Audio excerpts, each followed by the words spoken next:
Welcome to QIMA's Supply Chain Soundbites.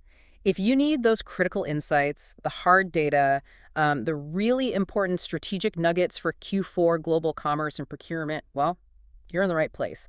Our mission today, pretty simple. Get you the knowledge that impacts your bottom line fast. And we're pulling that knowledge from, really, the best source available, Yeah. the QIMA Quarterly Barometer report. It synthesizes the latest global quality, compliance, and trade trends. And crucially, it's based on real-world data from, tens of thousands of QIMA inspections and audits globally. It seems the world's proving more interested in, let's say, trade than trade wars right now.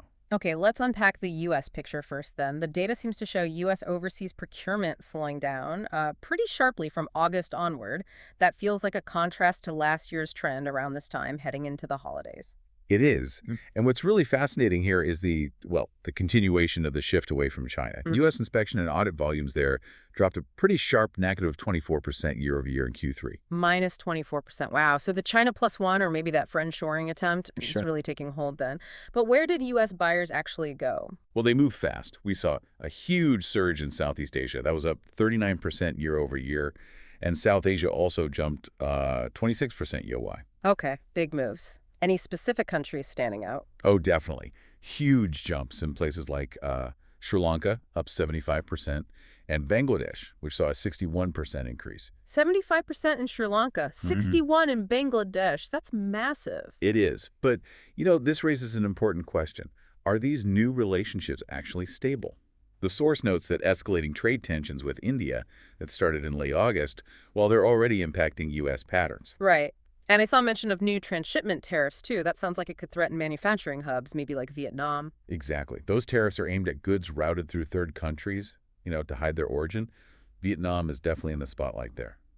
And meanwhile, all the talk about U.S. nearshoring and reshoring, it remains, pretty limited. How limited? Still only representing about 8% of total U.S. procurement in Q3. Only 8%, despite all the buzz. Why do you think that number is still so low? What's holding it back? I think it comes down to scale, really.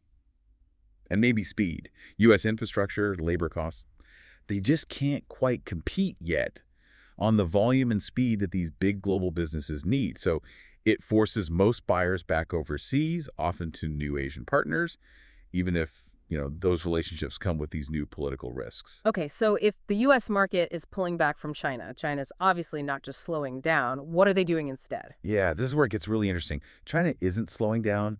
They're diversifying. Yeah. Aggressively. If we connect this to the bigger picture, Latin and South America are emerging as major players for China now. They're maintaining a really steady appetite for Asia-made goods. A steady appetite. How significant are we talking? Can you give us some numbers on that? Sure. Inspection and audit demands for Chinese suppliers, but requested by Latin American buyers, they rose significantly.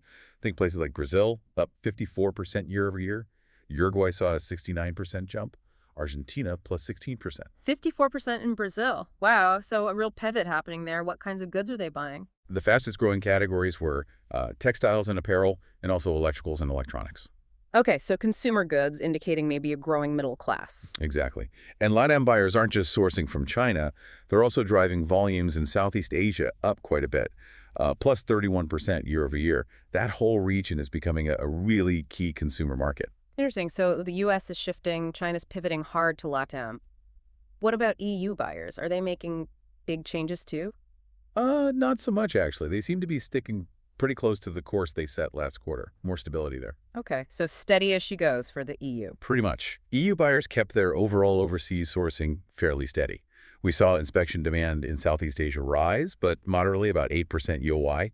Yeah. But closer to home for them, those Mediterranean nearshoring partnerships, they're showing some solid gains. Nearshoring. Okay, can you break that down? Which Mediterranean partners are seeing growth? We saw solid growth in inspection activity in Morocco. That was up 15% YoY. Tunisia, plus 19%. And notably, Egypt saw a 24% year-over-year increase. Egypt? Plus 24%. That's significant. It is. Egypt's really growing as a regional rival to Turkey, especially in textiles. It's getting bolstered by quite a bit of major foreign investment in that sector. Okay, so a lot of moving pieces globally. Let's try to bring this together for our listeners. Based on all this QIMA barometer data, what does it mean for you as you plan, say, for the next quarter? We've got maybe 3 practical steps. First, probably evaluate your risk in Asia. Review your sourcing strategy, especially for those areas under new U.S. tariff threats like Vietnam and India, just to mitigate that immediate disruption risk. Good point. Second, keep a close eye on LatAm demand. Recognize Latin and South America as this, well, robust and growing consumer markets, really driving Asian output, particularly in textiles and apparel and electronics. Right. And third, maybe explore those Mediterranean alternatives. Yeah. Investigate North Africa, Morocco, Tunisia, Egypt for either nearshoring or just balancing out your sourcing. Leverage that growing regional strength, especially, it seems, in textiles. Exactly. And maybe a final provocative thought for you to consider. Considering the U.S. procurement slowdown and these escalating tensions we talked about, how might your competitors be leveraging these more resilient, emerging trade alliances, the ones China's tapping into, to gain a strategic advantage? Something to think about for the next quarter. A challenging question to end on. Thanks for joining us for QIMA's Supply Chain Soundbites.